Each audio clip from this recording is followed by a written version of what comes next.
transfer over, unmute you, which is a very important part of the transferring over process that only gets forgotten about 10% of the time. So, hey everybody, welcome to RPG Help Desk.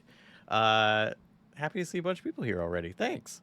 And one of those people with me today is Connie Chang from Transplanar RPG.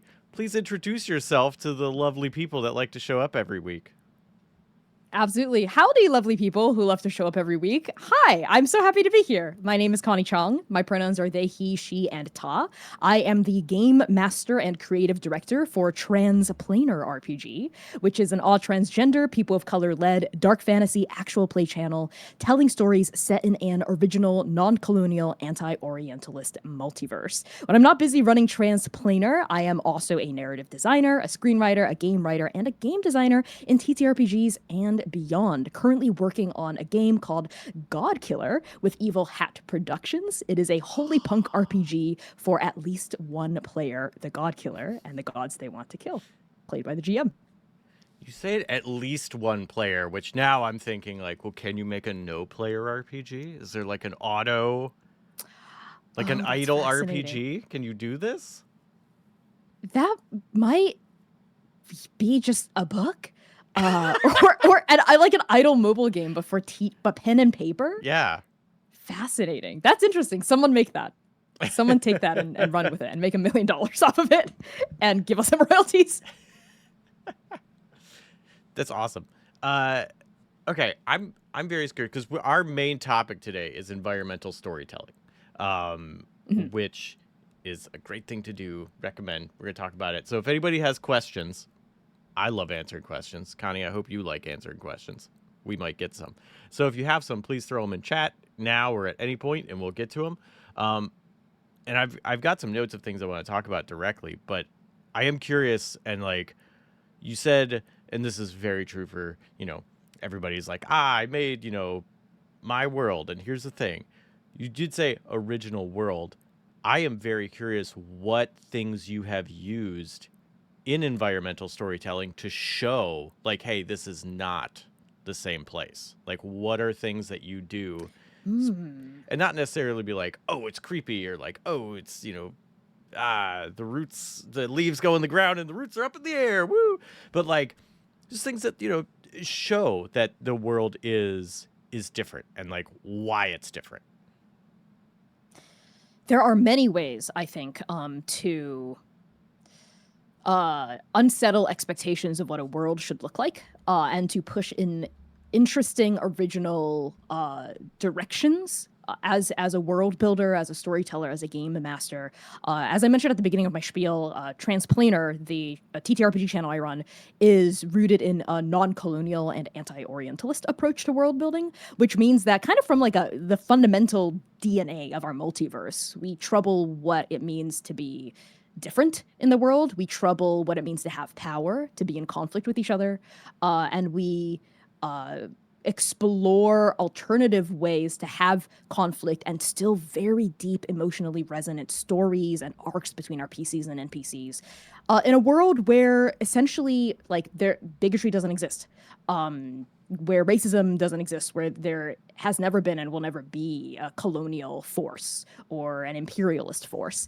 So that has been a very, very interesting, fun, and fruitful exercise in excavating different kinds of worlds that a lot of the times people don't get to see because so much of our understanding of conflict is rooted in a fundamentally colonialist worldview. So these are things like we are all transgender, as I mentioned, but in a world that is non-colonial, transphobia doesn't exist. So it's a question of like, well, would trans people exist in a world where there's no transphobia? Because what would it mean to be, trans if you're not persecuted based on like gender roles or bioessentialist, racist, and transphobic ideas of what gender and sex are?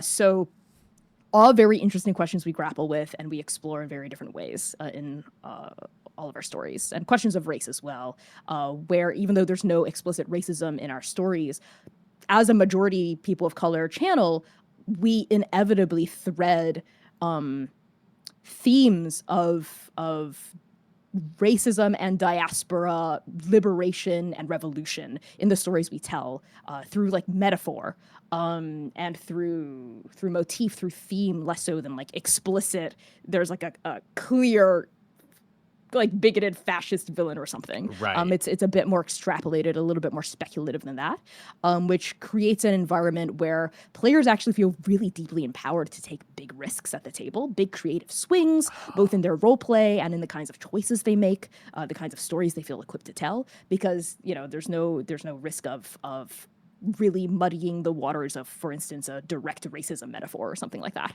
When things get a bit more speculative, we actually have a lot more freedom to invent. So what? Okay, so I'm very curious. What are some of the alternative ways to have conflict, as you said? Like, what is a driving force of conflict or change, or villain or something like that you've done in Transplaner? Yes. So I like to say that there are two diametrically opposed, but also fundamentally intertwined ways that I explore conflict in Transplaner. One is like the multiversal. So there are these forces in the world called precepts in the Transplanar verse, which are the concept of everything, nothing, and something embodied. And they also go by different names. They also go by fate, oblivion, and magic. And these precepts, when in conflict with each other, they create, repercussions and consequences that ripple out and affect every single person in the multiverse. So that's like kind of big. We like really zoom out and we look at like this huge multiversal level of conflict that has really, really intimate, personal, individual level effects, scene by scene, session by session. And that's kind of the other side of the coin of where we like to build out conflict, which is in the very interpersonal. So a lot of the conflict comes from deep, messy, enmeshed relationships that player characters have with each other and with the non-player characters in the world. Very personal desires that are rooted in psychological lacks and flaws and needs. For instance, a villain less so motivated by, say, genocidal impulses, and more so motivated by revenge against a personal slight because their ego was bruised like some number of years ago, or a sense of justice against a family that has wronged their family in some way, or in wanting to basically start a world over again because they feel like the world is reaching a place of pain and suffering and destitution that they're not happy with. So they just kind of want to wipe like apocalypse the world and start anew. Notably, a real world systemic inequity that we do deal with not infrequently is classism and questions of capitalism, questions of like wealth inequality, questions of greed rooted in money and capital. So that is something we do thread in throughout. And this like fundamental idea of power consolidation is not necessarily, I think, oppressive. And war by itself, armed conflict, for instance, is something that we do not shy away from a lot of the time. We also specifically like to tell stories about different factions of equal standing opposing each other. So it's less so about like there's one clear bad guy and like one clear underdog that's being oppressed that we're rooting for, right? It's more so these are parties with kind of equivalent power. They're both flawed. They both have like fair, logical, and valid points, and they both have perhaps missteps in their approach to carrying out their perhaps lofty ambitions. So that's kind of where we find a lot of fruitful discussion, because then it's kind of like everyone kind of has a point and everyone's also kind of wrong, which is interesting and creates nice shades of gray. Yeah, I love doing that with villains, being like, no, they're not knowing what players want and being like, oh, the villain for this arc wants the same thing, but like either wants it in a slightly different way, but like understands the motivation, or like an ends justify the means, where it's like, no, what you think is right. Here's how we get there. And they're like, no, we can't, like, and then having players like, and also having a villain that's like willing to talk with players about it and like wax philosophical back and forth on like, yeah, you think this, and like not necessarily we always have to come to violent blows when you see each other. It's like, especially if they are are you saying like equally matched, where it's like, all right, well, we can't just like fight it out and have a clear winner right now. Like there are deeper things than that, and like if you and something you might create a power vacuum, you haven't really dealt with the issue. So I think that's a Exactly. really good thing. Oh, go ahead. I like that approach a lot too. And what you were bringing up, I love a villain that's a foil to the players. I love a villain that's a mirror. I love a villain that could have been a hero, could have been a player character if only something else went right or went wrong in their backstory.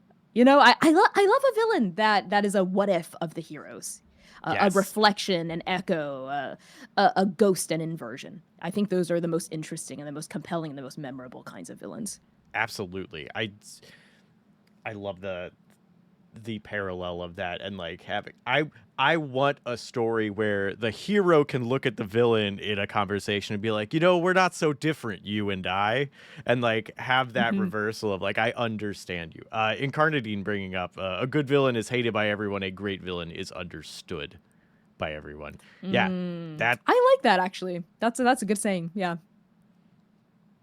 Yeah, that's because I feel like kind of what you're saying to make it more personal is that makes it more exciting, more intriguing, more like you have stakes in it, especially when there is that level of grayness of like, we're not 100% good, we're not 100% bad, we have ideals, and that leads to the ability to change. And I think that makes it more intriguing too, where it's not just, yes, 100%.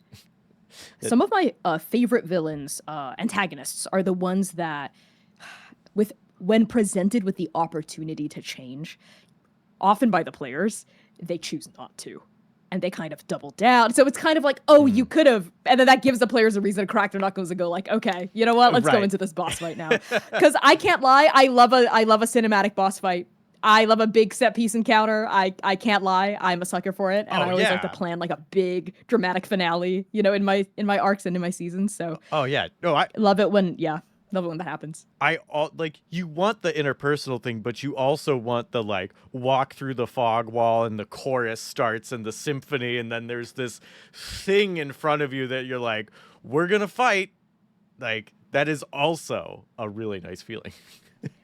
Yes. And speaking of Souls-like games, something I love about a lot of the bosses in Souls-like games, Elden Ring as an example, is that so many of them are they're so tragic. Yes. And some of them you fight them as the Tarnished and you're like, what, am I the bad guy here? Like, I feel kind of bad for this person. Like, why am I kicking the crap out of this woman who's just here to like guard her younger brother, and we in all regards are kind of like an invader in her territory. Like, and these questions I think kind of trouble the idea of ontological heroism and ontological villainy, which we like to disrupt at Translator. So good. Continuing with Dark Souls theme on that, where it's like the Sif, or not Sif, Sif. So close, completely different boss fights, where it's a dog protecting, a grave, and you don't know why, but like you find out later, but it's like, it's attacking me, like, okay, I guess, but like that, and the final boss fight against oh my gosh, I forget his name, the king, who's just completely hollow, Gwen, where it's like you're just fighting a lifeless shell of someone who was just trying to not let his kingdom go into oblivion. That he was like, I gotta fight the darkness by rekindling this fire, until it just drove him mad, and there's nothing left of him anymore, and you're fighting that shell, and it's very sad. Yes. And the thing that I want most from FromSoft games, which I understand that I'm never gonna get because that's not how they work, is more roleplay and more like direct. So speaking of environmental storytelling, I think FromSoft is both kind of a masterclass in how to do it, and also a masterclass in how frustrating it can be when you are a little too subtle about it. Yeah. which is why in TTRPGs, I love, love, love being a GM for TTRPGs because it gives the players the opportunity to go, wait, what if I could talk to this boss? What if we Yeah. didn't immediately spring the hands? What if I could learn more about this boss, both by talking to them and also by learning about them through the environment? Which perhaps maybe can be a segue into our topic for the evening. Of environmental storytelling. Yes. Oh my gosh. Okay, if you just run full steam ahead with whatever ideas in your head at the moment, because. Okay, will do. So, Okay. perhaps it might be helpful. I'm sure most, if not everyone in chat, already kind of has a baseline understanding of what we mean when we say environmental storytelling. But it might be nice to just like very quickly establish Absolutely. terms. Environmental storytelling is a form of delivering narrative through the literal environment around the players. So through how physical aspects of the land look, through things that they might find in the environment around them that might tell them about what happened here or what might happen here. For example, in books, other texts nearby, track marks they might find in the ground and whatnot. Basically, any way of delivering narrative that isn't directly through just talking to someone, because that's kind of more narrative through dialogue and through roleplay in the context of a TTRPG. I'm very passionate about environmental storytelling because I think it's one of those narrative envelopes that GMs have access to that will really make your world feel truly very alive and dynamic and compelling when you do it well. And an example of a little nugget of environmental storytelling I recently did in Transplanar, which I had so much fun putting this together, was essentially the players were in a crashing spaceship. They were hurtling toward a doomed planet, Nice. crashing through the stratosphere. And they receive essentially a transmission that's been like circulating through cyberspace for years and years and years, and it just kind of pings and hits their ship. And this transmission is essentially like a video corporate training guide about how to do deep space mining. And it was meant to be a training guide that would ping like deep space mining rigs, but it hits their ship randomly. And they learn through this filter through the lens of a corporation about a bunch of stuff that has happened. They learned that there's a black hole that has opened up in this area and is like threatening all life in the area. They learned that it's really dangerous to do deep space mining here, but also very lucrative. They also learn a bunch of things between the lines through this manual, which is that this corporation exists and is very powerful and holds a lot of financial sway over the galaxy, that this corporation doesn't really care about human lives and doesn't really see their employees as valuable persons and more so just gerbils to make them money. And they also learn about, obviously, some of the unspoken effects of the black hole on the overall economy and on the socio-political landscape, all through this kind of like essentially like a satire of like a corporate training guide. And I had a lot of fun prepping that. And the effect on the players and the audience, because this was streamed, was really quite tremendous.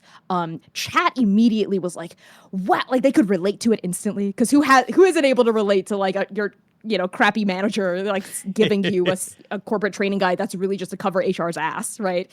And the players instantly were like, "Wow, this corporation sucks. Like this is what they think is a good training manual. Look at the way they're talking about these employees, right? Look at the way they're talking about this black hole. They don't care about its effect on people. They care about its effect on the bottom line." Yeah. So all of these things were able to be conveyed through a single video clip that I was able to prep in advance. So things like that, especially if you're able to kind of prepare them a little bit in advance, can really go a long way when coupled with other kinds of storytelling as well and other kinds of delivering lore. That's really cool. What was something about you mentioned like the relatability? Were there any because one of the things that I find in environmental storytelling that's really useful is letting the player lead. So like you introduce a few things and like basically you give the first sentence of something that could be a paragraph and then you move on to something else. And then when one of the players is like, "Well, what about this? What about that tree? Why are there what feels different about this?" And being like, "Oh, well, here's the rest of that paragraph. Is there what was something about that like, did anything that the players latched onto that you were able to like, oh yes, good, you took my bait, and like explain further? That's actually pinging a moment that happened after they crash landed on the planet. They survived. Spoiler. They lived Oh, somehow thank miraculously. They goodness. survived the crash landing. Thank God. They got close to dying though. Inertial dampeners, great technology. It's fine. Yes, and plot armor is really excellent It's to have very too for thick. players. Yeah. Yes, extremely thick. They crash land. They survive. They're trying to figure out what the hell is going on around them. As far as they know, they crash landed in a desert. They're looking around, and I describe essentially when the players ask, "What do I see when I look around?" Then it's kind of like our job as GMs to hop in and be like, "Well, you see this juicy plot hook, you see this juicy plot hook, and you see this juicy plot hook. Which one would you like to, dig up a little bit more?" And one of those juicy sort of plot hooks that I dropped in front of them were strange piles of crystalline structures, and that was the one sentence I gave. That was it. And then the players were like, "Well, okay, I'm gonna look at these crystalline structures a little bit closer." They get closer, and at that point, I'm like, "How are you investigating these structures?" And they're like, "I'm just gonna like squint at them." And I ask kind of a leading question that then sparks curiosity from the players. I ask them, "Do you touch it or taste it?" And at that point, the players are like, "What do you mean taste it?" And if they being brave enough to do so, they realize that these structures are actually salt deposits, and they're able to extrapolate that this isn't a desert. Well, this is a desert now, kind of, but it used to be an ocean that they crash landed in. They also see other signs of this. I describe a strange wooden structure jutting out of a crack in the earth, and as I describe it a little bit more in detail, I talk about how it doesn't look like a tree trunk, like it looks smooth, and there are handles on the edges. You've seen this before. It's the mast of a ship. And that clicks for the players too, that, oh, obviously this used to be an ocean. There were ships here. And they see more and more signs of this as they explore it further. They see big overturned oil tankers. They see signs of what might have uh, uh, of other survivors that might have already scavenged through and picked this place clean.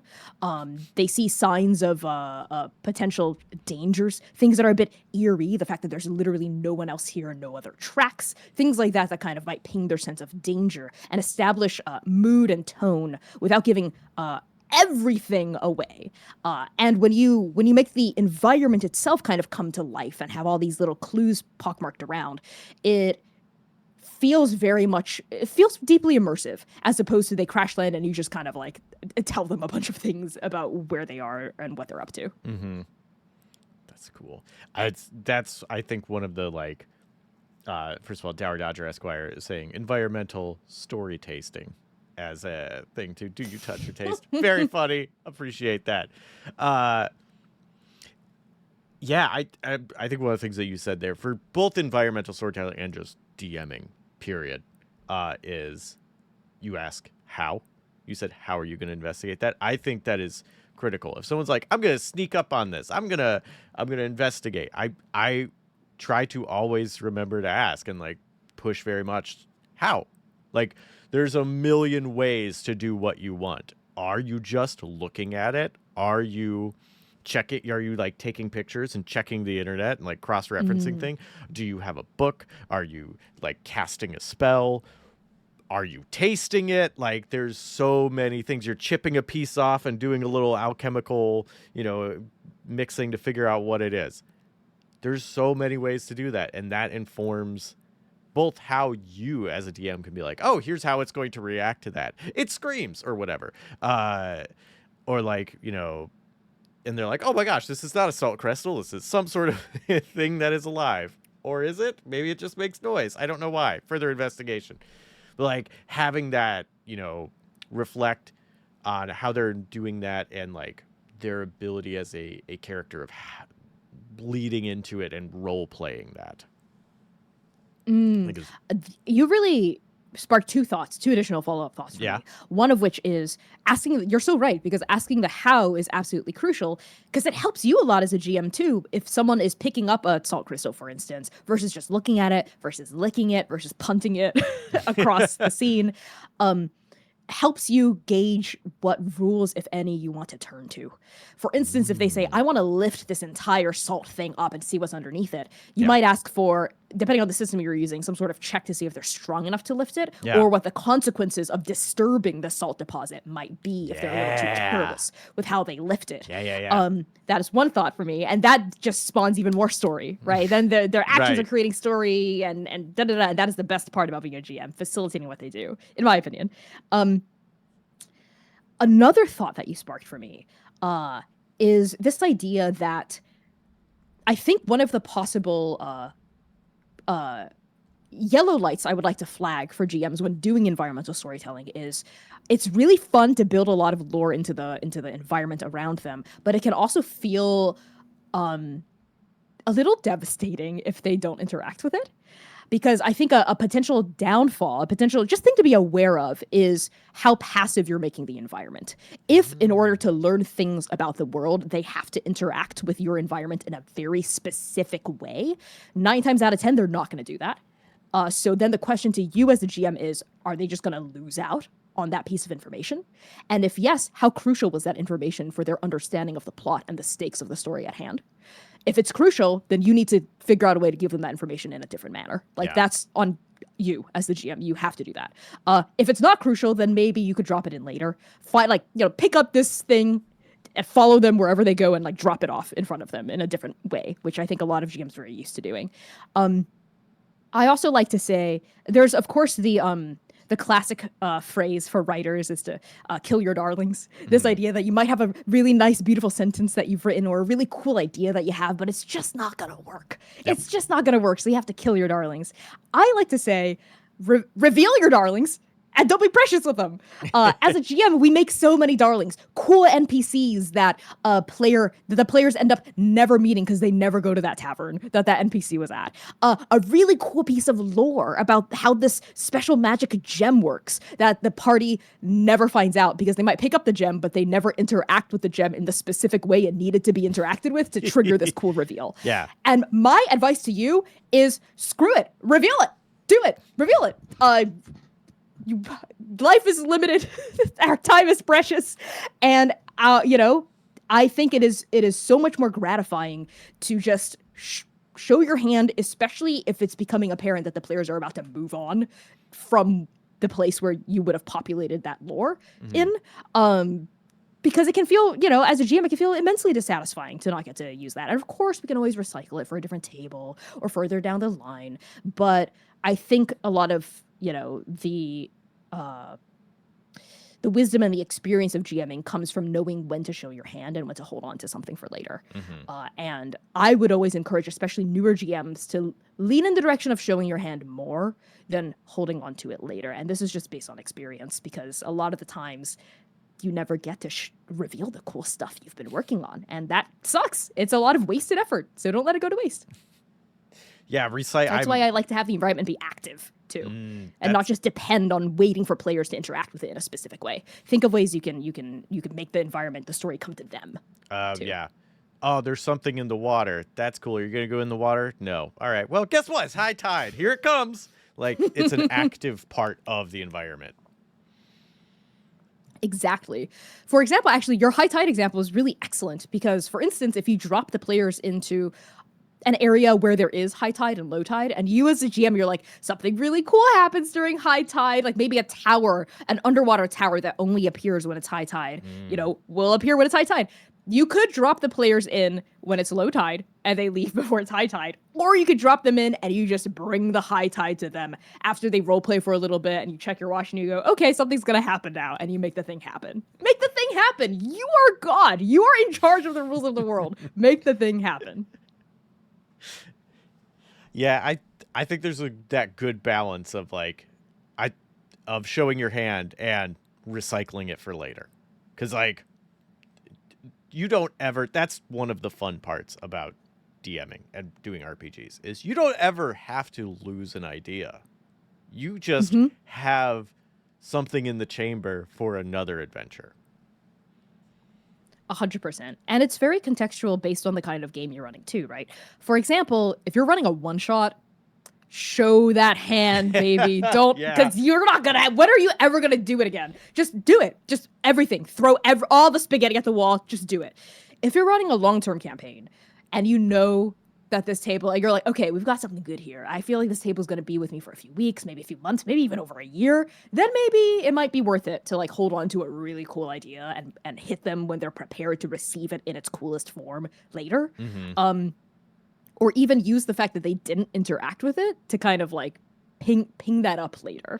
Yeah. Which kind of leads me to a secondary / tertiary thought that I do feel is important to share about environmental storytelling is to make sure you're never unduly punishing your players for not interacting with a facet of the environment that you would have wanted them to interact with. Mm-hmm. Because players, unless you're at a really terrible table, your players aren't out to get you. They're here to have fun, have a good time, be true to their character, and support each other at the table.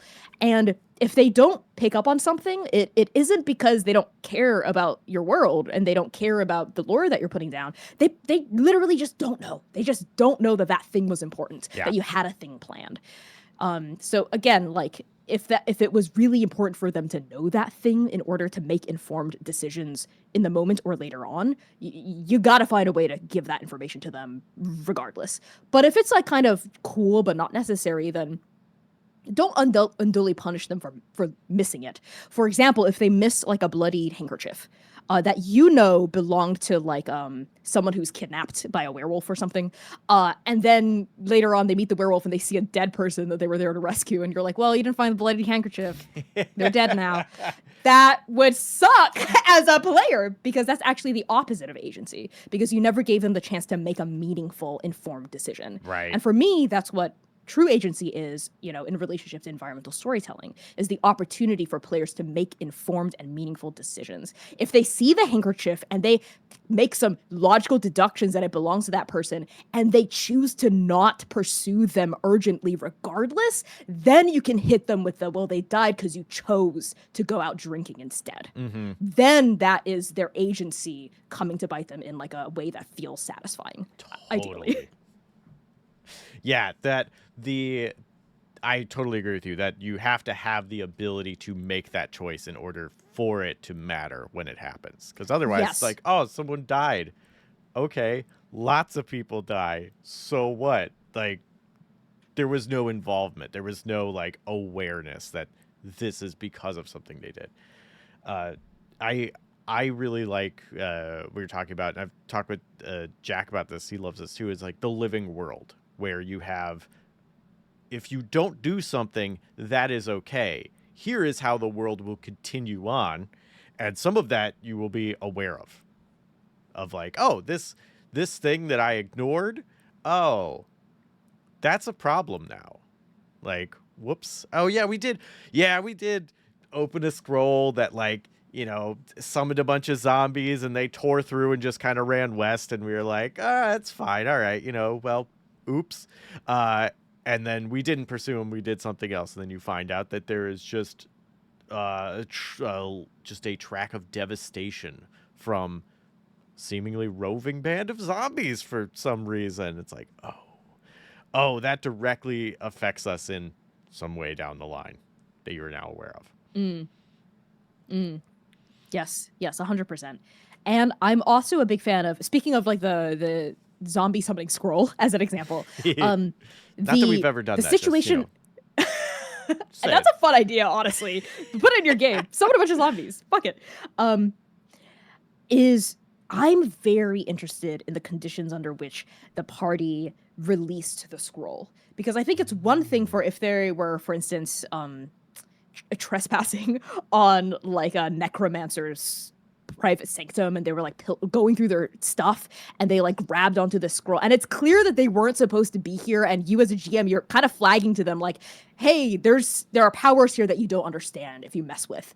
And then they grab the scroll and they carelessly open it and it explodes outward. Then it's kind of like, yeah, then the party would be like, yeah, we gotta have that coming. You know what I mean? Like, we gotta have that coming.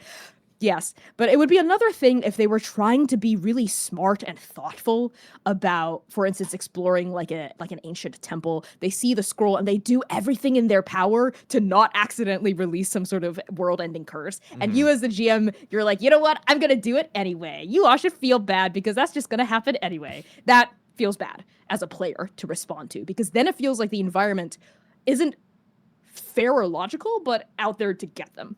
And I Yeah. think as a GM, it's our role in a lot of ways to root for our players and also to make to honor the demands of the world. So that means not being like overly. You don't want to overcorrect in one direction or another because you don't want to be too, like hand holdy in a way, or sanguine in a way where there are no risks, where there are no stakes. But you also don't want to lead in the other way and just kind of have the world feel like a fundamentally hostile environment to the players. Yeah. Above the table. You could live in a world a dark fantasy world based on Elden Ring or something, or Dark Souls. That is fundamentally hostile, but it's one thing for the narrative world to be hostile, and another thing for the meta narrative world to be hostile to the Yeah. players. Where the GM has a chip on their shoulder and just wants to make players Yes. suffer. Yes, don't do that. Yeah, Don't do that. That's don't do bad that. GMing. That to your point, I feel like also I love that coffee mug. That's fantastic. Uh, absolutely adorable. To that, I think not punishing is very important. And like sometimes you make a mistake and stuff happens. Like punish. But like reward should be a good word in your vocabulary. Where it's like players do thing, and you are going to reward them with something that they want. And that also helps with knowing things like Session Zero and Stars and Wishes and like all those things of like what your players want. Because you can just be like, you find this and it's full of gold. Hey, 200 gold. It's yours. And like, that's cool. Or like, oh, it's magic armor that gives you a +1. Like, all right, sweet. That's neat. But you can use those rewards rather than always being mechanical bonuses to just personal things to the character that the player is going to gravitate towards and is going to make them very happy about. Yes. Yes, 100%. And on the topic of rewards, I would say that lore and information is an excellent reward too. Because, again, unless you're playing at a really terrible table, players want to know more about your world. They want to learn things about the plot. They want to learn things about NPCs. They care about what's going on, ideally, and they're engaged and an active part of that world. So one of the best rewards that I could receive when I'm playing at someone else's table is learning more about the stakes, learning more about characters' motivations, learning more about the history of the area that we're in and how it relates to the present, learning more about the socio-political landscape. I am like a lore-thirsty player, and I think it comes from me being a forever GM. Yeah. But, yeah, you know what I mean? Comes with But territory. I tend to find that it does, especially if the information is actionable. For example, if the players are like spending all night role playing with this like prince who like comes off as like in one way, but then the prince goes to excuse themselves and they start rifling through their stuff, they could learn that the prince is actually like has like this other kind of person, like this other deeper motivations. That is a really fun reward because then when the prince comes back, the party can act on that information how they want. Yes. They could choose to blackmail the prince. They could choose to try to deceive the prince and pretend that they don't know about the prince's ulterior motives. All of these things, actionable information. That is the best kind of environmental storytelling. Lore that they can act on, that they can make interesting choices around. Yeah. I while you're talking, I just made a note to a very similar degree of like having lore be a reward that can also be a mechanical reward. So in that having that lore that, oh, now I know this about the prince, I can now use the conversation. If they, oh, you're investigating something and you find information, it's like if you're playing like Fate, my beloved, you'd be like, sweet, you get an aspect of like regarding like history of this place. Anytime you need to like make someone think that you know what you're talking about in regards to this, boom, play that. Like that is your ability to do that. Anytime you're like, oh, I wish I knew about this information from back then. Cool. It's history. That's an aspect. You can use it. And like that nice little thing of, hey, you took the time to learn this, you get a reward for it. Yes, and you can take. I love that example you brought up because you can really tailor the mechanics to whatever system you're running. If it's a PBTA engine, for instance, you could give them a +1 forward to their next roll because they found out this cool thing, which will incentivize them to like engage with the rules next, etc. Yeah. Yeah. It's great. I feel like that, yeah, rewarding, so good. I don't want to say if you walk away with one thing, because I feel like there's plenty of things you can walk away with, but reward players. Also, yes.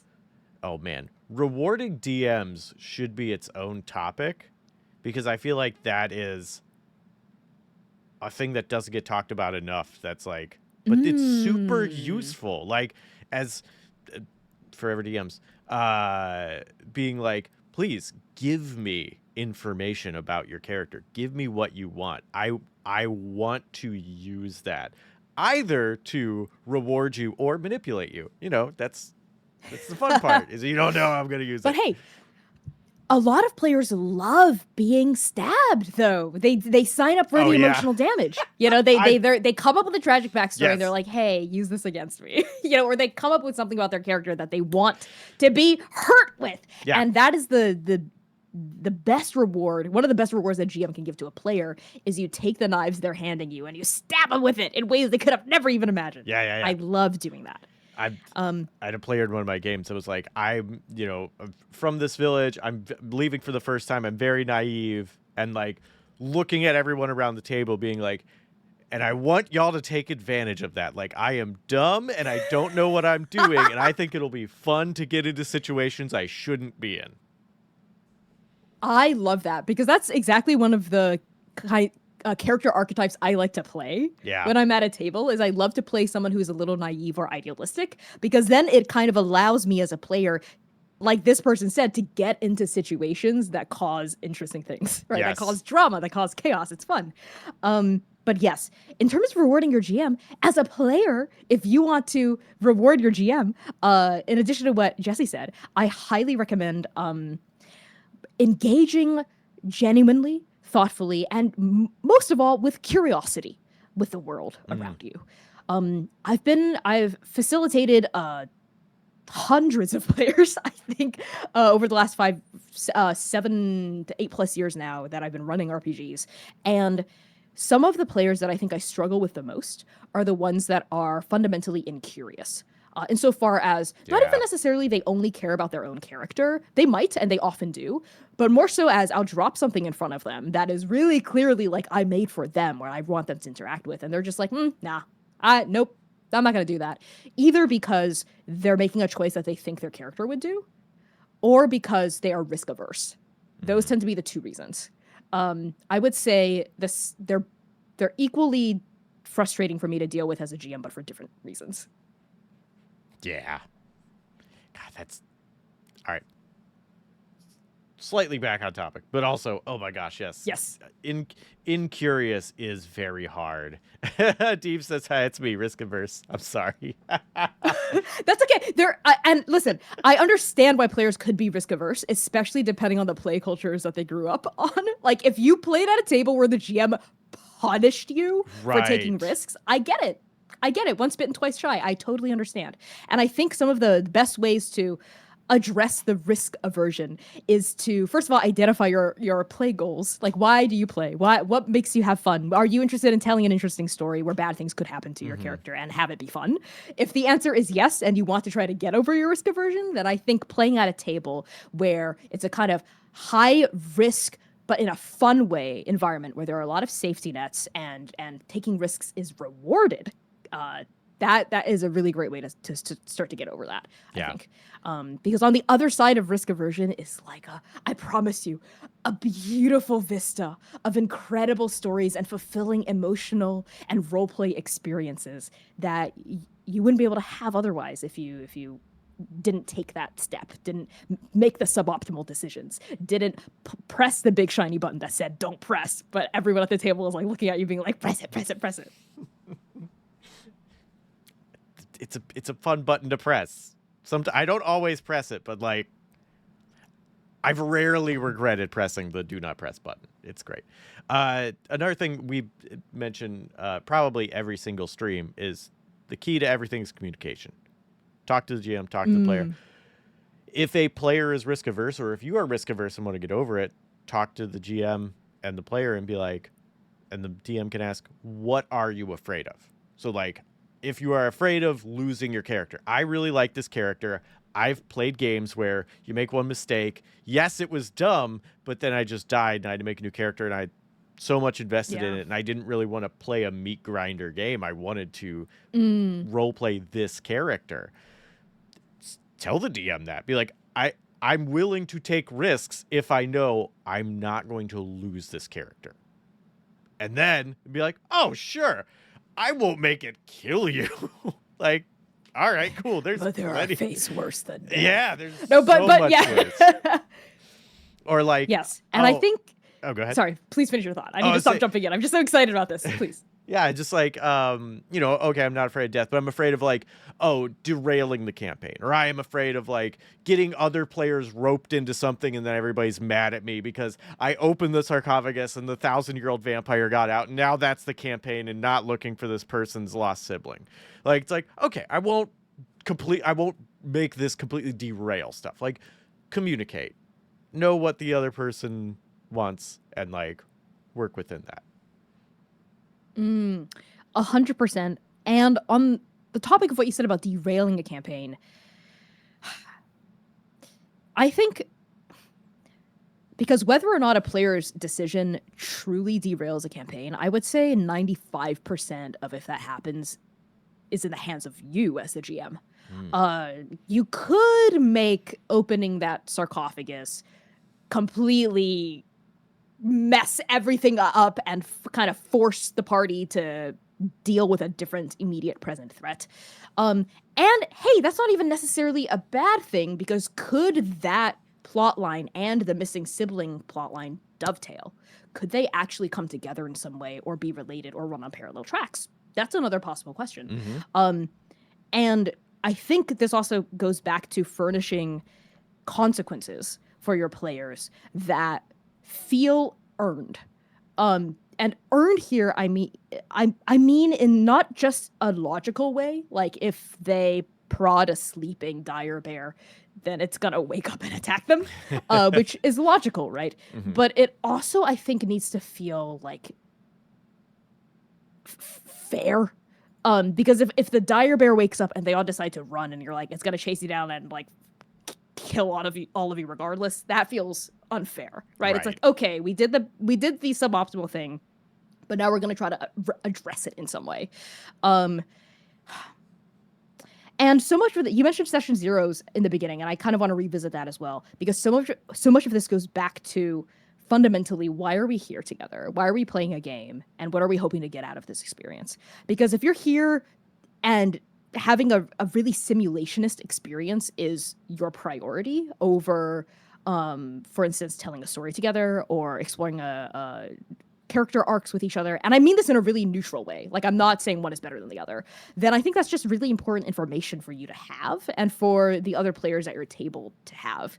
Because if like being a GM that tries to completely simulate the world in like a really realistic way, you're probably not going to worry so much or care so much about your players' emotional experiences and about giving them fulfilling character arcs, because you see yourself more as like as a neutral arbiter or a referee of what's happening, which is not the kind of play culture I enjoy, and it's not the kind of play that I would ever facilitate or play at a table for, which is why it's important to establish those expectations in the beginning. Because if we're talking out and you're realizing that there's kind of a fundamental incompatibility between what you want to get out of a story, because I think that sort of approach is, in a lot of ways, fundamentally incompatible with what I like, which is a really, like a choreographed and a cohesive and a character and story first approach to role-playing games.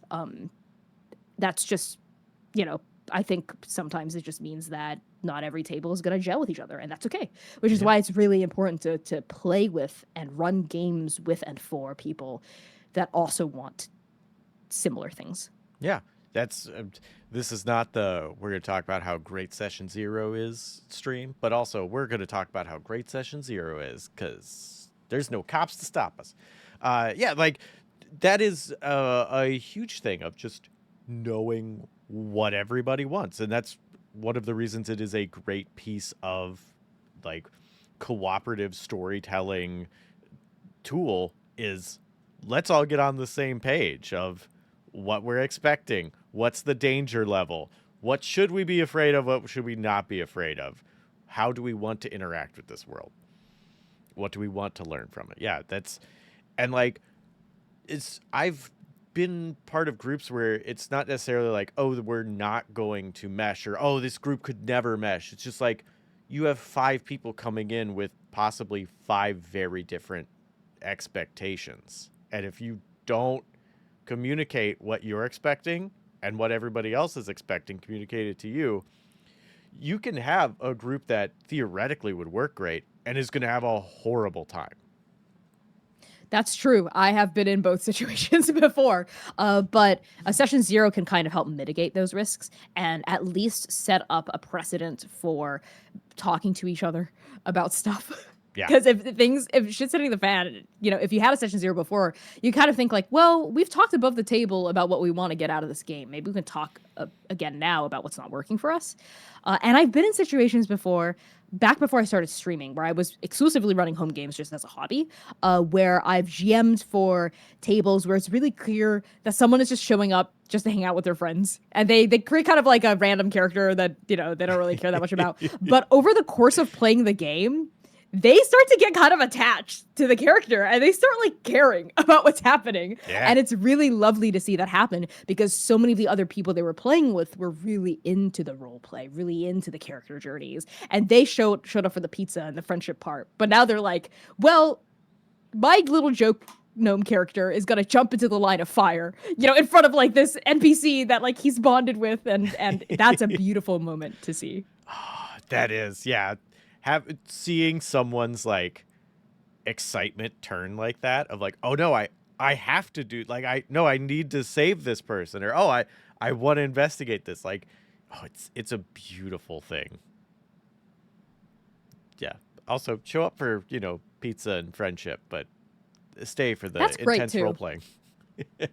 Yes. I love that tagline actually. And Carney bringing up on the subject saying a GM is like a living embodiment of the monkey's paw. It's hard to trust sometimes. That's fair.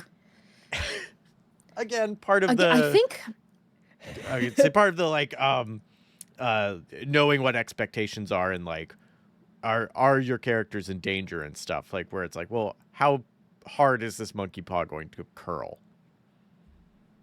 yes, I think that's a really fundamental point, a really crucial point that you bring up. I have 2 thoughts. One is about what you just said, insofar as how the monkey paw curls, because I've GM'd for a lot of players, and a lot of players will look at me and go, I'm going to make a choice that I want you to curl that finger for me later. I'm going to make a choice that I want you to curl that finger. Insofar as, for instance, a character. This was a wild choice. One of my PCs in Transplanar for the Chaos Protocol, which is the flagship long form campaign that I run, is essentially like the party dad. He's a sad cowboy party dad, and his whole thing is that he's lost people before. So even though he is the party dad and they look up to him in that way, he also tries to keep the rest of the party at arm's length. And he basically, during an episode, gets into this huge argument with his on-again, off-again ex, where his ex is trying to tell him, hey, you got to be accountable to these kids on your team because they really look up to you. And he explodes out and he says, they're not my kids. And it's like a whole thing. The other players are like, oh my God. And that phrase comes to haunt him later.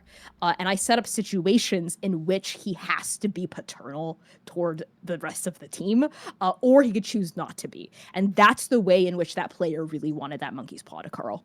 Like, this player told me straight up, like, hey, I want this character to like wrestle with ideas of what it means to be loved and to love and to have lost and to deal with grief, but also and being haunted, but also choose to love every time, even though it's hard. Yeah. But that is the hard choice is the right right choice for him. And that is the way in which they wanted the monkey's paw to curl. And I have done a lot of work, and I continue to do a lot of work with this player, and specifically with my dramaturg, to help me understand this player character on a fundamental level, so I can devise consequences, encounters, moments, nuggets of lore, roleplay scenes off the cuff and also in advance that will really speak to what this player wants out of their play experience for this character. So I think a lot of being a GM that your players can trust is being a GM that understands each character at your table in a genuine way.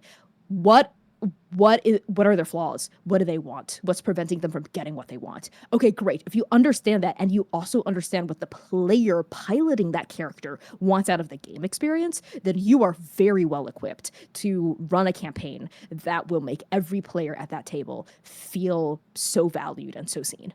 And that is really important to me as a GM, is I tailor the campaign to the people at my table and to the characters they bring, which is why I really struggle with running pre-made settings. But if I do run something pre-made, I always tailor it. I always customize it to the table at hand. That's cool. All right. It was a good, totally off-topic tangent that I feel like was very positive. I'm going to get us back on topic, though, with a question from Meredith D., who said, if you set up some environmental storytelling, is there a way you suggest to encourage players to investigate stuff in the environment? Sometimes my players just don't engage with breadcrumbs. And we talked about this a little bit, but if you have an answer, you go first. If not, I've got a few. Yes. I have several thoughts, actually. One is that there's, I think, like a GM advice saying about how you should always end a description with "what do you do?" I would like to go a little further and say that a lot of the times, actually, if you're describing like if you're describing just a few things or a ton of things, whatever, you describe something and then you throw a "what do you do?" Honestly, on the other side of it, it can be kind of overwhelming as a player, especially if you're describing a lot of things and then you throw the ball over to the players. A player can struggle with engaging with the environment when they feel like they don't know what the GM wants them to do. For instance, if they walk into a room and the GM describes like 10 different things and looks at them expectantly, especially if the why of why they're there in the first place is not clear, especially if the stakes of the situation are not clear or have not been established, Yes. especially if they don't understand the world that they're in. For instance, if this is their first session or they're playing in a setting that's unfamiliar with them, to them, above the table or at the table, it can be really hard for them to know what to do. And a lot of the times how this comes out is in the players act in passive ways. They don't interact with the breadcrumbs because they don't know that they're breadcrumbs. They don't make the choices that we want them to make because they don't know what choices we want them to make because we didn't tell them. So the best way to respond to this, in my opinion, and to make environmental storytelling and the things you set up in a physical space actually interactive, is to give the party a clear objective in the space. Yes. What are they doing here? What are they trying to do? Why are they here? What is their purpose? For instance, when they crash land on this devastated planet, they had a really clear objective, which is to find shelter. So they're interacting with the environment, trying to find a place where they could hole up, where they could find shelter. They're in an open air desert, so there are very few options for them. They end up going to a cove, like a cavern, because that seemed like the most sheltered area, which is also where I populated a ton of messed up stuff inside that cavern, right? But then I had a feeling they would want to go toward the cove, so I, was able to funnel them there. But there were also other options for them. And I built a lot of the lore drops around the places that I knew were related to their objective. For instance, an overturned oil tanker that looked like a promising place for shelter, I populated with a lot of information about the world and just the areas that I knew they would have to travel through in their pursuit of shelter. I populated with lore information and interesting environmental facets as well. So honestly, that's like the main piece of advice to give you, is to give them a really clear and tangible direction, and then they will feel a lot more equipped interacting with the world because they know they have a specific thing they need to do. Yes. I think that is incredibly thoughtful and very good answer. Um, I to add on to that, and then I have another thing as well, would be like the kind of finding out what they want and being able to kind of manipulate that into it as well. As you were mentioning, very much understanding the players, the characters, all of that, very important. And the having a clear goal is helpful because one of the side effects that can happen that is not knowing what they can do. If you are new Mm. to a system, if you're new to role playing, if you're not sure of the established rules, we're playing superheroes. Cool. How strong am I allowed to be? Can I pick up a car, a house, a boat? Like what are our limitations here? What is the power scope? What is within expectation of what we should be able to do? Um, you know, they know what their abilities are. And then, also what we mentioned earlier, the like consequences and stuff. I think Yes. oh, go ahead. Sorry. No, go right ahead. I was just gonna say, kind of related to what you were saying, going back to the what do you do question, it can be really helpful also to make it a leading question. So instead of, for instance, just describing the prince's room that all of them are snooping around in and go, what do? You could ask, what part of the room do you investigate first? Yes. Or you could ask, how do you go about trying to find evidence of the prince's like secret affairs? I just make it specific, make it targeted, make it like lead them toward thinking like, oh, the GM wants me to investigate this room. Then I can think of ways that I can interact with the room in an investigatory fashion. Yeah. In that, I think it's very important to kind of, you don't have to roll initiative, but to do essentially an initiative. You have a player that goes, I go to the bookshelf and I look at the books, and look at another player and be like, all right, exactly what you're saying. What do you do? And like ask that of everybody. And that if they go somewhere else, there are some players where it's like, oh, I'm going to investigate the bookshelf. They go investigate the bookshelf. Someone else goes, I'm going to see if I can find this thing. And the bookshelf player is like, yeah, that sounds great. And it's like, you're doing the bookshelf. Like, that's your thing. Currently, like, sometimes you have a player that wants to be involved in every good idea. And it's like, you're going to find something cool over there. Got to work this over here. Divide up the rewards. Like, have everybody doing their own thing. Which, the other point I had was rewards. A way to get them to investigate stuff is make investigation, as we were talking about before, rewarding.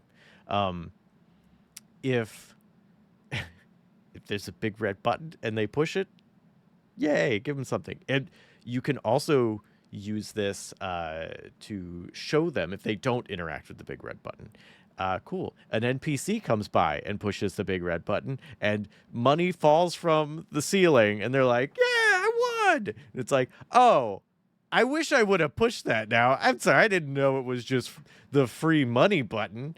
And like showing them, oh, it's the thing. Or you could do it. It doesn't have to be that obvious. You are in a cave and there are like specific markings in the cave and they don't really investigate it much. And then they're at a tavern later and someone is coming in with like an old weapon or armor or something with markings that are clearly from that cave. Like that they know, oh, wait, we were just somewhere where it had these things. Like, oh, yeah, this was like hidden behind a secret wall. Or like, oh, I went into this room, something that, the players didn't investigate. Oh, and in there was this.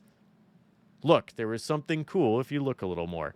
So both rewarding them and, if they are not directly interacting, showing that rewards are there. And also communication. Talk to them. You can say, oh, are you all, or like, I want you all to explore more. Am I doing something that is making that less incentivized? And they would be like, no, you're doing fine. I'm scared you'll murder us. And be like, okay, I won't do that. Like, so yes, all things. Go ahead. No, definitely. The above the table checking is so crucial because sometimes that's all a player needs to hear is like, hey, if you take risks and you interact with the world, I'm not just going to turbo murder you out of nowhere. Like, if you get turbo murdered, it will be super, super signposted. You will have 10 different ways to get out of it first, and you will have to choose to be turbo murdered for Right. that to happen.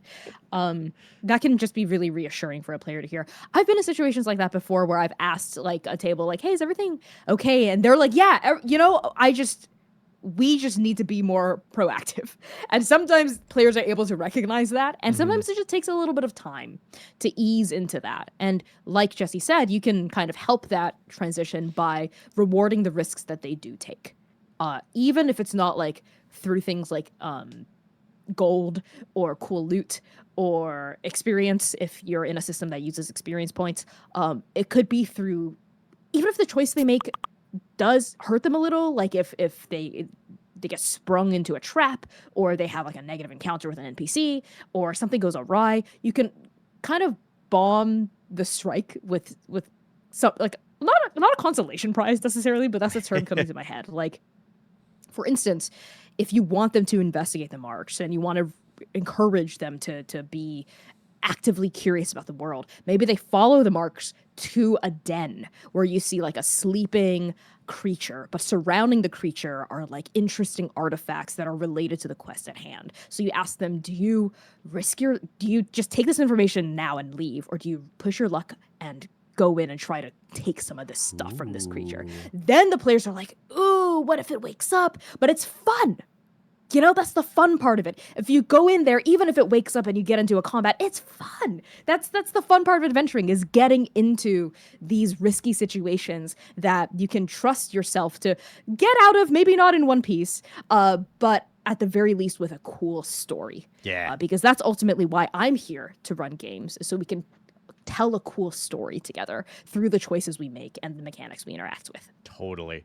To your point of that, I feel like it's very important of like, oh, do you want to risk and like try and steal some stuff without waking it up, is important. One, kind of what we were talking earlier, where it's like they need to know their limitations. Two, a lot of people, especially new players, and like even I do this sometimes, is just we get stuck in video game logic of like, oh, there's this great set dressing and that's all it is. This is telling us the environment, these are the parameters, these are the walls, but like that's what they are. And like being able to break out of that, and sometimes it does take a nudge to be like, do you want to mess with the set dressing? And you're like, oh, of course I do. Yeah, why wouldn't I? That's the fun part of a TTRPG, right? It's what drew me to playing and running them in the first place, is you can do anything, like within reason, of course, but like you have control over what your character does, and it affects the world around you. Isn't that amazing? And the more you play, for myself at least, the more different kinds of characters I want to embody and I'm drawn to embodying. Because it's Yes. not just like, what would Connie do in this cave? Because Connie would get the hell out of there. Connie would look at that thing and go, let's get the hell out Right. of here. I am But not the equipped for character I'm this. playing, exactly, the naive character I'm playing, the bard that just wants to tell a really cool story about the adventure she's going on with her friends, she might go, oh my god, guys, this is a classic sleeping dragon moment. Let's wake up the dragon and have an awesome story about it. And she goes in and she might wake the dragon up on purpose to have a cool story. And if we get out of that situation with one of the characters seriously injured, or it turns out that there's something going on with the dragon, it's corrupted, it's possessed something, but it's darker than imagined, then that feeds me extra as the player who wants this naive character's naivete to be shaken. Because then that creates a situation where I ran in, I did something, and it had messed up consequences that I love as a player, but my character is kind of traumatized by, which is what I want as a player. So there are so many different choices you can make as a player and a GM to shepherd the kinds of stories you want to tell. Yes, totally. Meredith saying, we also suffer from, quote, how to play optimally problem. Yeah. It happens. Yes. Optimization is, I think there's a time and a place for it. Based on the kind of table you're at. If you're in like a meat grinder game or a dungeon crawling game or like a trad game or a game where there's a lot of tactical, I think, combat, Yeah. then it not only makes sense, but can be deeply rewarding to act in optimal ways. But I think it's important. I talked about like the wisdom of a GM to know when to give information and when to relent. I think the wisdom of a player, especially if you're playing at a table where you want to tell a cool story, but you also kind of want to play optimally, is knowing when to balance which impulse, Yep. when to bring in the suboptimal play, when to lean into it, when it is important and fun and fulfilling to get super tactical, and when it's more fun and fulfilling to make a bad decision. Because your character could be a badass warrior, but they're not perfect, and that's an important part of playing a character. Is your character isn't perfect. Where are the places within that imperfection that you can find fulfillment and find interest and find emotional growth or moments of backsliding, which can be interesting too. Absolutely. Yeah. A few more things in chat. Crime Bastard mentioning, I think optimization is incentivized in certain systems. It absolutely is. There's Yes. ones where it's expecting you to meet a minimum threshold or you will get destroyed. And that's how the system's built. And that can be fun in like a meat grinder sort of thing. Like a Morkborg is like, oh yeah, okay, well, but also it's built in for like, yeah, you're not going to last forever. Like, part of the game is making a new character when something happens. And yeah, I think if I knew that going in, I'd be more okay with dying. But I would, the way that I would play my character would be a lot less attached. I wouldn't really come up with like an arc I would want to see them through. I would play them knowing that I'm feeding them into a meat grinder, and I think that's like a really important expectation to establish. Yeah, if they get an arc, well, fun, something happened, but yeah, you're building them as one in an assembly line of characters. Yes, and you're absolutely right that some systems prioritize and incentivize optimization more than others, and I'm very specifically drawn to more indie or more like story forward character based games. I do love a tactical combat. Like, honestly, don't get me wrong, I love. Oh yeah, I'm not gonna lie, I do enjoy it. But it's always in service of telling an interesting story, which is why I don't, as a GM, I don't really do pure random encounters. Even the like random combat moments that might find my party are in service of illustrating something about the world or giving them information about the plot that they're engaged with in some way. Yeah. Marathi adding that we moved away from those tactical games and having built-in flaws. We love flaw systems. Yes. Deep's also saying, once build a character with flaws who's supposed to be bad at stuff. Yeah, Savage Worlds, World of Darkness, like, I love an ability of in-character creation to be like, yeah, I'll take a penalty to this for some extra points to put elsewhere. Like, no. I want to be bad at this. Like, I think it is fun. You can also make a character that doesn't understand finances. Okay, that's fine. You can just joke around with it and do whatever you want. But if the game also says you are bad at you will take penalties, or if you ever have like more than X amount of money in your account, or like if you can't spend a certain amount per day, or like these other things where it's like, no, you're just bad at money. It's like, oh, okay, cool. Yeah. That works perfectly. Now I can be even better at this other thing and have more fun in this way that I want to be good at, and have more fun in the way that I want to be bad at. Wouldn't it be so messed up as a GM if you saw that a character put bad with money as like a kind of way to just put points somewhere else, and you made a boss fight about doing taxes, and it's actually really important that everyone's really good at managing money? You get audited, and you're like, oh no.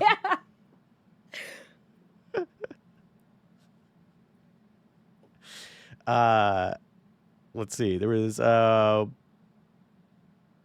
Crime Bastard saying one good thing about Fate aspects, when they are written well, that they establish flaws of the character. Yes, I think that's very good. I like one of them is just it's just called flaw or something. It's just like, what's not great?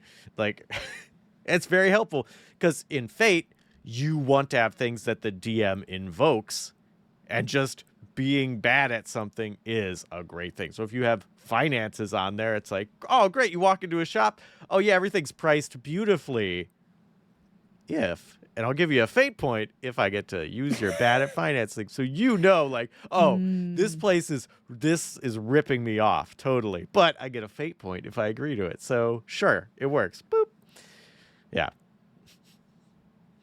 I think that's a fun bit of RPG design that helps bridge the gap between GM and system, where the GM wants to facilitate a game where characters are flawed, and because flaws make you interesting on Yes. a purely role play perspective too. A flaw is what makes a character fun to interact with.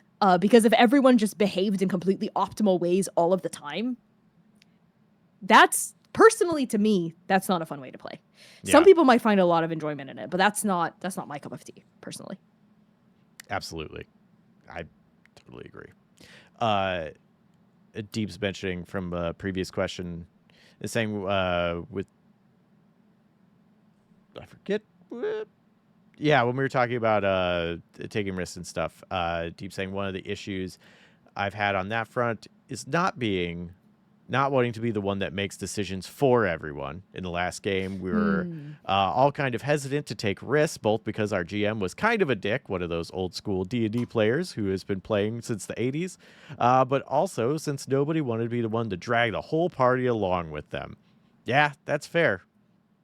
And it's really hard. Yeah, when your GM is kind of against you, it's it can be an uphill climb to tell an interesting story if the GM's gonna punish you for making choices that would create interesting conditions. And in that situation, it's like really not your fault as the player if you know the DM is not gonna really be on your side, or it would be an uphill climb to get to a situation where you would be able to get to a fun story. That just sounds a little exhausting and difficult for everyone involved. Yeah. So yeah, there's really not much you can do in that situation, especially in a more trad game where players have very limited power over the world. There. Marathi, unless you have something more to add to that question that I asked like 20 minutes ago that we talked a lot about, Marathi, if that answers your question, let us know. And if not, I guess we'll try again. I would say some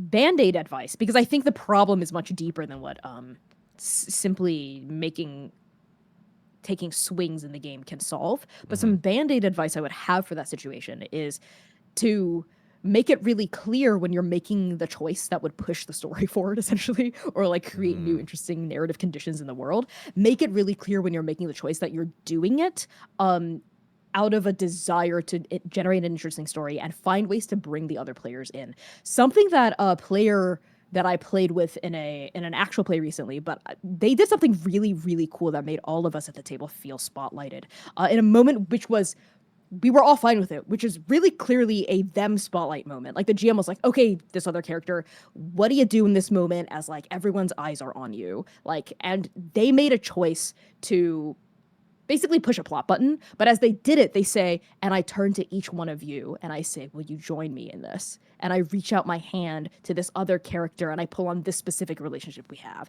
And then I reach out a hand to Connie's character and I pull on this specific relationship. And I reach out a hand to this other person's character and I pull it. And they did that for every one of us and gave us a chance to respond to them and choose to go along with them. So I don't know if you can find a situation where you can do that, that not only brings in the rest of your party, so it's not just you pushing the story forward, but it also, I think, kind of creates a united front for the, that you're all standing together above the table and at the table, and that's a stronger place to be.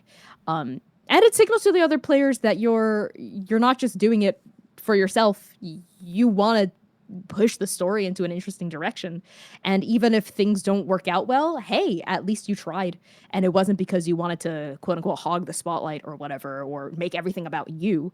You were explicitly trying not to, and you were explicitly trying to bring other people in. I have a completely different thought that I don't think this chat, this discussion probably has the time to talk about right now. But I have a different thought about, for another time, about, I think, the dreaded term main character syndrome And I take umbrage with that term. And I have very Oh, specific reasons for why I take umbrage with that term. And I think everyone should act more like a main character. And that is my unpopular opinion. But that's for another time. dang. All right. Yeah, well, we may have to crack into that because I'm curious. So, Yes. another time for sure. Uh, odd topic, because Speakeasy also had a question. It's saying, what are some types of environmental storytelling besides, I guess, the ones I'm used to, like notes or modified surroundings? Which I asked modified surroundings, like you go into a room and there's, like a locked door, but there's a hole in the wall. Ah, something has burst through it, Mm-hmm. kind of a thing. Mm-hmm. Mm-hmm.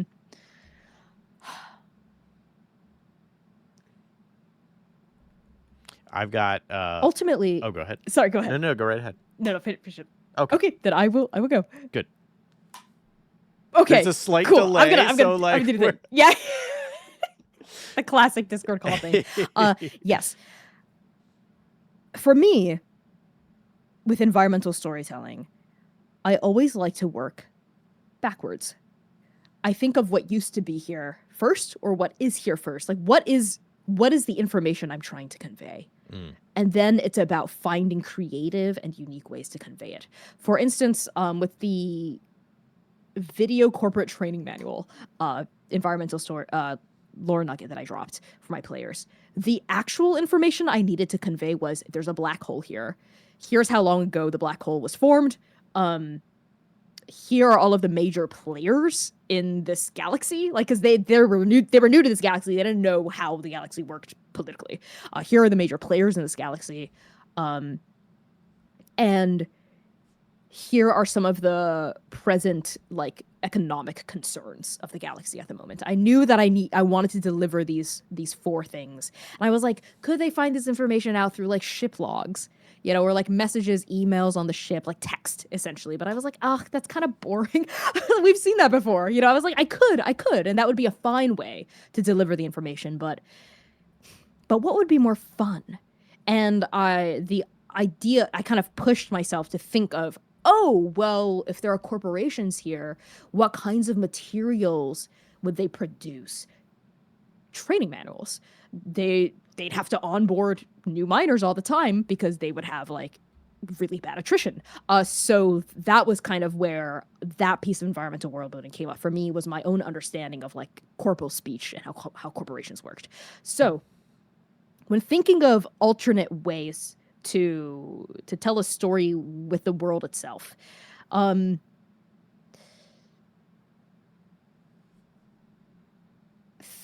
would say look at the kinds of influences that active factions, NPCs and entities would have on the world.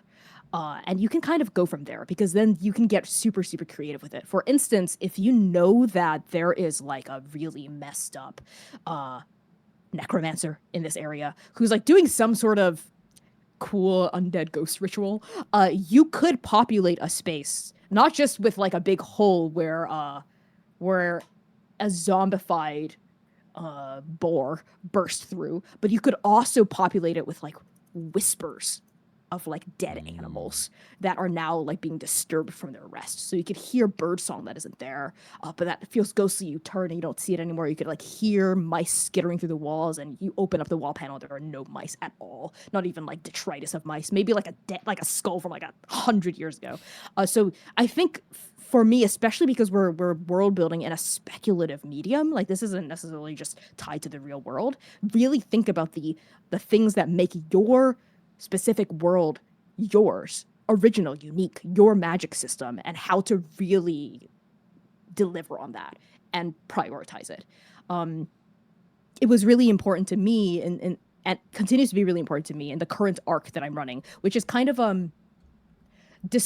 sci-fi apocalyptic dystopia, to make the world building really elevate that. How can every piece of information I share feel rooted in sci-fi, feel rooted in dystopia, feel rooted in apocalypse?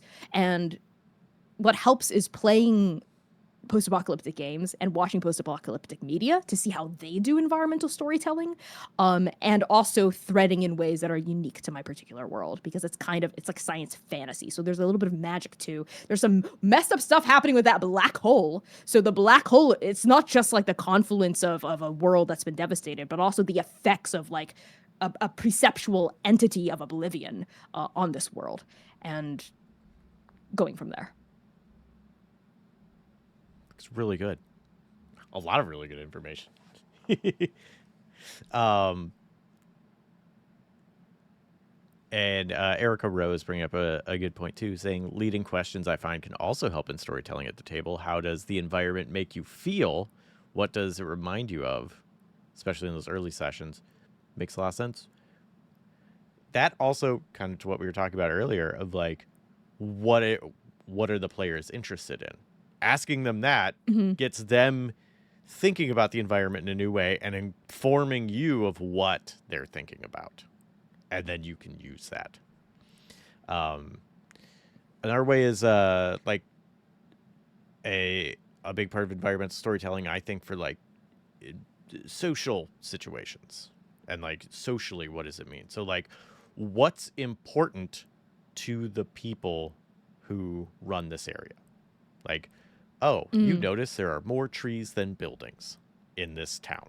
Like, that it is purposefully very green. Like, okay, that matters. There's a reason. Think about those kinds of things and like how to build out ideas of that. Is it for social things also like, all right, cool. You go to a tavern. There are chairs. I like worlds populated with like lots of different kinds of people. I love fantasy things where it's like, oh, there's nagas and centaurs and like all sorts of things. There's, 9-inch tall sprites running around. Like, are there things for them as well? Like, is there chairs for non-bipedals? Like, tailors with like shops of different sizes and like expectations of like who's going to be shopping here of like a wide range of people. And the opposite of that is also very telling, where you go to a shop and it is all stuff for humans that are 6 foot tall and that's it. It's like, all right, this doesn't seem like there's a lot of visitors here. It seems like this is really all they're dealing with. Yeah, not very accommodating. Yeah. That's actually a really good point, is the cultural aspect of environmental storytelling. You mentioned walking into a tavern, and we recently had an episode called "The Bar at the End of the World," where the players kind of like go to a bar at the end of the world. But it was really important to me that the tavern is culturally Asian and based off of izakayas in medieval Japan. So like starting with the door that they use to enter the tavern, it slides open. There's no knob. You don't pull it open. It slides open because it's made of a wooden frame with like a paper covering. And you go in, and there's a bar, and there's an elevated space with low tables and cushions that you kneel on. And there are lanterns that hang, and it's all like it's culturally Japanese and also East Asian, instead of like a classic kind of Western saloon or like medievalist Europe-ish kind of fantastical approach to a tavern. So starting fundamentally with like the very first thing you see when you enter a space, trouble what you see. What does it mean? What does a door look like in this room that you're exploring? Is it a classic door that you kind of like with a knob, classic Western door with a knob you open, push or pull? Is it a sliding door? Is it a door made of beads? Is it just an open aperture? Is it a sci-fi door that is there kind of like a holding area where you have to like kind of like purify yourself before you enter the next chamber? It's that sort of thing. Every aspect of what you describe is an opportunity to convey your setting and what makes your setting unique. What you mentioned as well about the about different kinds of chairs and like the fact that there are more trees here than buildings is also a really, really good point, because what is this space for and who is it for? Yeah. And how have they altered this space? For instance, if my players are currently, and without giving too much away for the GP, they have currently found themselves in a shack, which is where they have holed up to escape like a huge dust storm, essentially. And what they are going to find in that shack is going to reveal a lot about who has been there, plural. The shack's original intent, because this isn't a post-apocalyptic world. So this shack was built for something else. the apocalypse happened, and now a bunch of people have passed through it, different kinds of survivors with different needs who have altered the shack in their own ways. Are we gonna find a bloodstain on the floor? What was it from? From how long ago? Are we gonna find like something on a shelf that a survivor left there, or was it there to begin with? How has this place been modified, changed by the people that passed through it that needed to use it for their own ends? And how can the players find out this information about the people, the culture, the world, and the setting through like the echoes they've left behind? So I suppose that this is just more of an expansion on the original idea that you mentioned, transformed environment, I suppose. But there are so many different ways you can transform an environment. There's so much richness to mine in that. And I always want to encourage people to bring in the emotional. Like what Erica said, hello, Erica, about how a particular environment makes you feel, about things that you could populate an environment with that would resonate with a specific player or the party at large.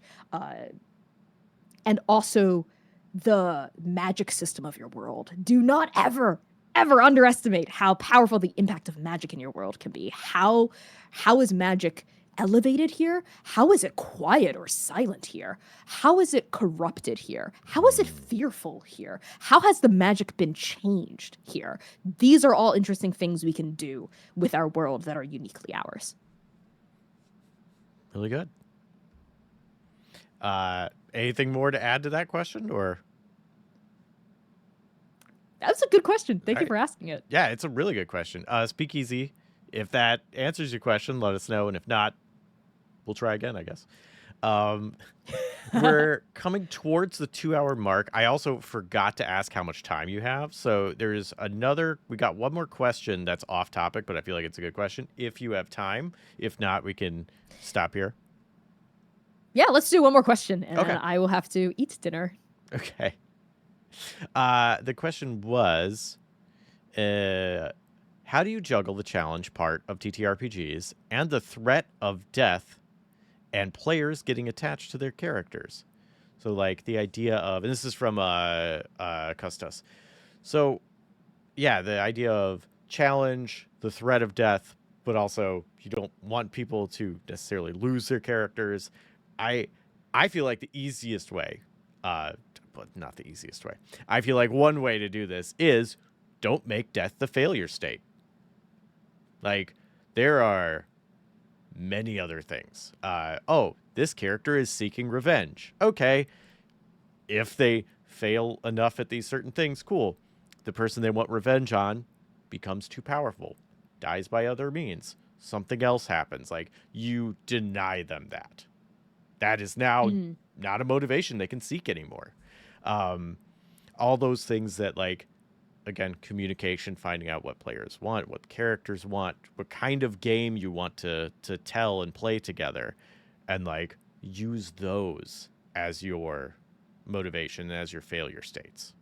And death might be one of them, but it might be like kind of you really got it, what you were saying before, like, no, you really got to work to get to death. We can get there, but, like, it's very clear that's where this is going. But yeah, I feel like death should not be the main threat. If you have, I agree. I agree with a lot of what you said, and I want to say that for my tables, one of the questions that I always bring up is, how do we feel about character death at this in this game? Because some people, and I think it's totally fine, some people aren't cool with it. They don't want, they're like, hey, I'm gonna put a lot of time, effort, energy, especially if it's an actual play, but for a home game as well, like, I'm gonna put a lot of time, energy, effort into this one particular character, and I feel like it would be narratively unsatisfying if they got offed in, like, a random encounter, or if they got killed, like, in a way that essentially doesn't matter. And I think, like, the question behind the question of what you're asking is, will my character matter? Will the choices I make matter? Will the story I want to tell matter? And a lot of the times, what makes a character matter in trad games is their ability to stay alive. And it is not measured in any other way.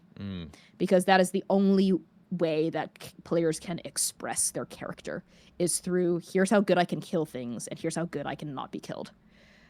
They really don't have any other knobs to turn dials to turn, switches to flick to demonstrate their ability to alter the world and change the game and be meaningful in the game. So, also one of the reasons why I don't really run D&D anymore. Fair. I don't like that kind of play. And I think that it's really important for me, to be a good fit at my table. You need to be you would ideally want to be attached to a character that you're playing. Yes, I want you to care about the character you're playing. I want you to have ideas for the character that you're playing. I want you to be involved in the world. I want you to be an important part of the world. I want the choices you make to matter. I want you to be able to influence the outcome of the story. I want you to suffer and to love and to hope and to grieve and experience pain as your character, but also experience joy, experience failure, and also experience triumph. And I want this all to happen through you for one character. And if you're okay with character death in a specific context, for instance, I'm okay if my character dies for a reason, that their death was meaningful, that it happened maybe in like a narratively satisfying way, like at the hands of a big villain, or as a sacrifice, right? Like a self-sacrifice to save the rest of the party, then I'm okay with that kind of character death. And that's the kind of character death that I like to facilitate as a GM anyway. I don't like just killing off my players randomly. So with that in mind, what are ways that we can make a character matter and make them suffer, essentially, but in ways that feel fun outside of death? And one of them is kind of like resonating with what you said, Jesse, is, well, what is their goal? What is their motivator? What is their drive? And how can we kind of play with that drive to furnish consequences? For instance, if someone is driven by revenge, a really great consequence is to give the person they're seeking revenge on a lot of leverage, a lot of power. Make the person they're seeking revenge on achieve a goal. If they fail, if they get their ass kicked and instead of dying, maybe they just fall unconscious or they retreat, and then they find out as a consequence of their failure in this encounter, the object of their revenge has made a huge milestone in whatever plan they're carrying out. Like they become mayor, or they're able to secure this one specific deed for this one particular property, something like that.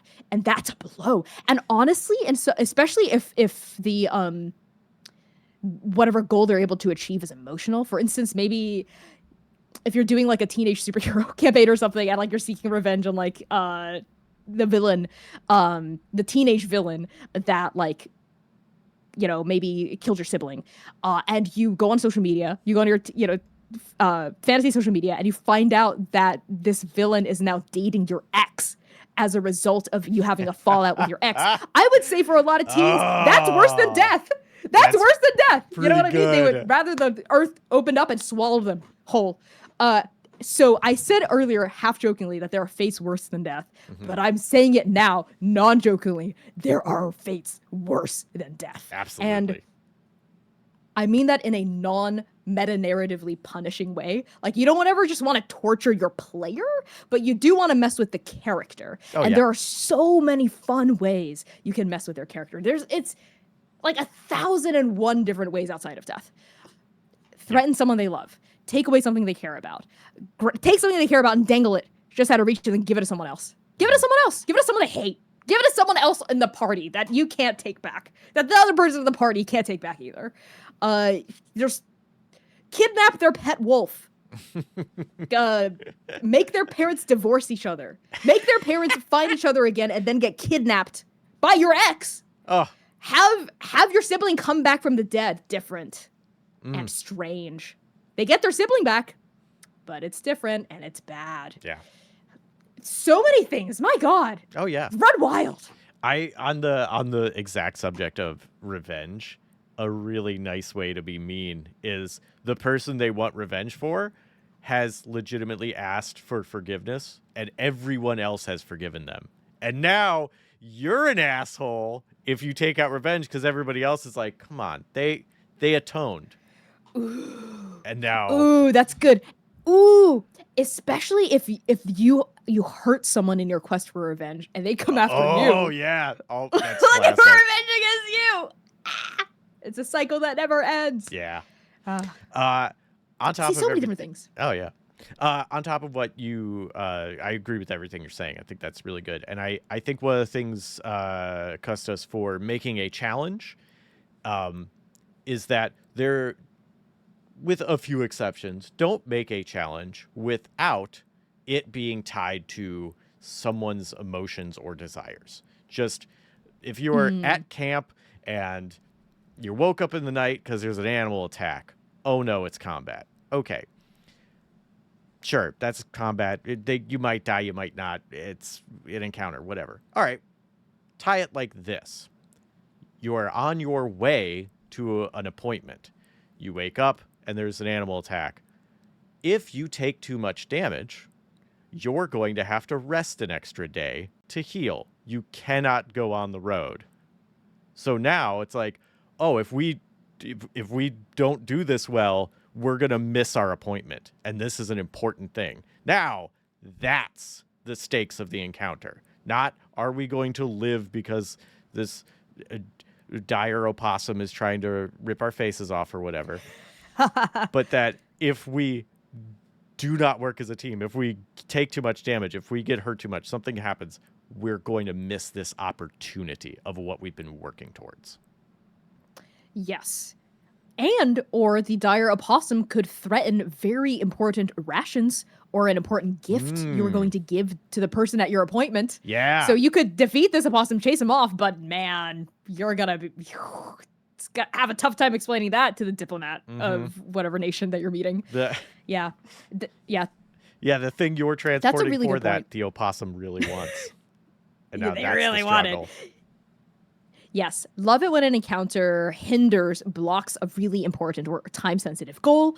Also love it when an encounter is relevant to one or more party members in some way. Like if the dire opossum has a collar and you look at the collar and it's like owned by, and you know someone, like it's like someone you know, that is personal, man. That is freaking personal. Or if they realize that the opossum is escaped from like a menagerie owned by someone that they've been trying to track down, or a menagerie related to a character's backstory, a menagerie that they also escaped from. Maybe they used to be an owl and then they gained sapience and now are an owl person. Who knows? I don't know. I'm just making stuff up. It's fantasy. It could be anything. It's fantasy. It could be anything.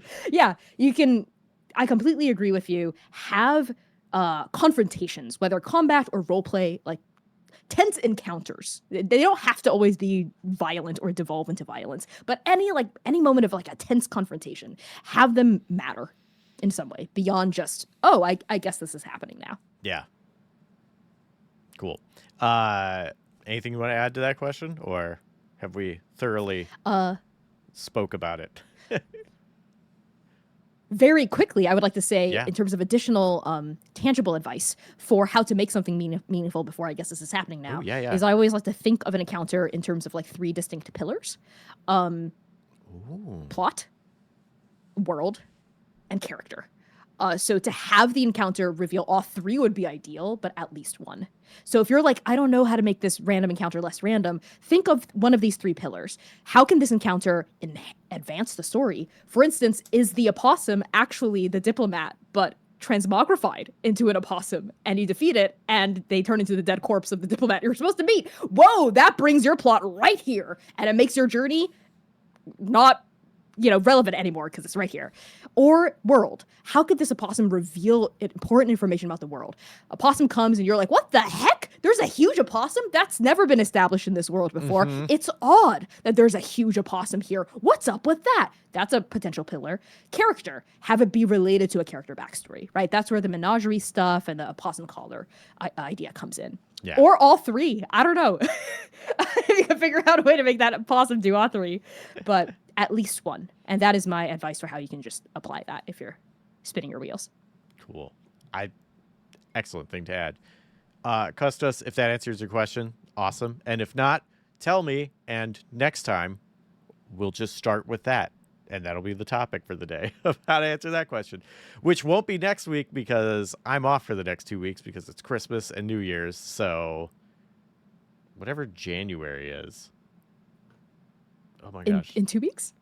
January 8th. That'll be the next one. So Yes. it's going to be a while till I see you all again, except on Discord. But all right, that's all of our questions. Thank you so much, Connie. This was such a delight. You are so fun to talk to, and you got really thank good you. thoughts. I'm glad to hear that. Yeah, this was a total blast. Thank you for having me on to RPG Help Desk, Jesse. Very welcome. Anything you want to plug before we head out? Yes, check out my show, my channel, Transplaner RPG. If you are like listening to me talk and you're like, well, what the heck does that even mean in practice? Are you gonna walk the walk? Are you gonna talk the talk? Or are you also gonna walk the walk? You can watch me walking the walk on Transplaner RPG. We are an all transgender, people of color led, dark fantasy, actual play channel telling stories set in an original, non colonial, anti Orientalist multiverse. We typically stream Saturdays at 8 p.m. US Eastern Time on Twitch at Transplaner RPG. But we are on our winter hiatus because of the holidays. But we will be back the second Saturday of January. That is Saturday, January 8th at 8 p.m. US Eastern Time. We're also having a community stream this weekend. If you just want to check out the vibes of our community, we're very inclusive, very progressive, very open, very kind, super queer and trans, very nerdy. Everyone in our community loves this specific approach to playing games, very character driven, very story and emotionally driven. If you're curious about that, or just like to get to know our community a bit more, swing by this Saturday. That is December 20th at 8 p.m. US Eastern Time on Twitch at Transplaner RPG. That's the best place to follow us. We're also on Blue Sky at Transplaner RPG. And if you're like, what the heck is this? I want to learn more before I hit follow or whatever, you can go to transplanerrpg.com to learn more about all of our shows and all the places you can check us out. Cool. And I believe I just tagged put your thing in the chat for Translator RPG. Yes. Awesome. That is our handle. I will say hello in chat. I'm logged into the account. Sweet. There we are. Awesome. Thank you very much. Thank you, everybody, for coming. I will be back in, I guess, 3 weeks. Thursday, January 8th will be the next show. So I hope to see everybody there. And I hope you have a wonderful holiday and New Year and whatever you're celebrating and with whoever. I hope it's a great time. Bye, everybody. Take care.